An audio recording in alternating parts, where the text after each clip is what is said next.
Next, I'm going to look at 2 Corinthians 3 verse 16 to 18. And in verse 18, there's this passage that says, "For this comes from the Lord who is the Spirit." Now I know many people are jumping up and down. See, there's proof. Jesus is the Holy Spirit. But that's why I said 2 Corinthians 3 verse 16 to 18. And there's a whole long argument that Paul uses here. But it reads as follows. "But when one turns to the Lord, the veil is removed. Now the Lord is the Spirit. And where the Spirit of the Lord is, there is freedom. And we all, with unveiled face, beholding the glory of the Lord, are being transformed into the same image, from one degree of glory to another. For this comes from the Lord who is the Spirit." Paul is actually quoting from Exodus 34 verse 34. And it says here, whenever Moses went in before the Lord to speak with him, he would remove the veil until he came out. And when he came out and told the people of Israel what he was commanded.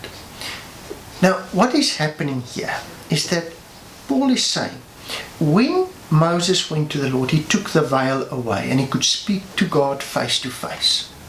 And now Paul is saying Christians have the same opportunity, that when they become converted, they can also talk to God face to face.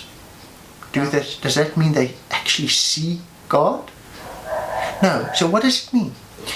And T. Page writes in the article Holy Spirit in the book Dictionary of Paul and His Letters, page 407. T. Page in the article Holy Spirit, found in the book Dictionary of Paul and His Letters, page 407, writes, "When those in this age turn to the Lord as Moses did at Sinai, a veil of spiritual blindness is lifted from their eyes. Only now Lord signifies the Spirit, who is the key to knowledge of God." So what this man says, that Lord is not talking about Jesus, it's talking about the Holy Spirit. Now, is that biblically correct? Well, let's look at Jeremiah 31 verse 33, which says, "For this is the covenant that I will make with the house of Israel after those days, declares the Lord. I will put my law within them, and I will write it on their hearts. And I will be their God, and they shall be my people." Now, this very passage is quoted in Hebrews 10, verse 15 and 16, with an interesting little twist. "And the Holy Spirit also bears witness to us, for after saying, 'This is the covenant that I will make with them after those days, declares the Lord, I will put my laws on their hearts and write them on their minds.'"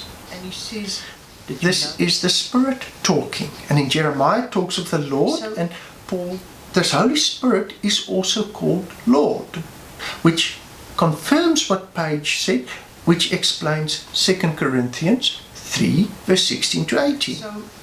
And this is the problem. People take a single verse and they run with it and they make it the absolute. But there's many verses. You've got to look at all of them. You've got to listen to other people who have studied the Bible longer than you, because no individual is so smart that they know everything that there is in the Bible.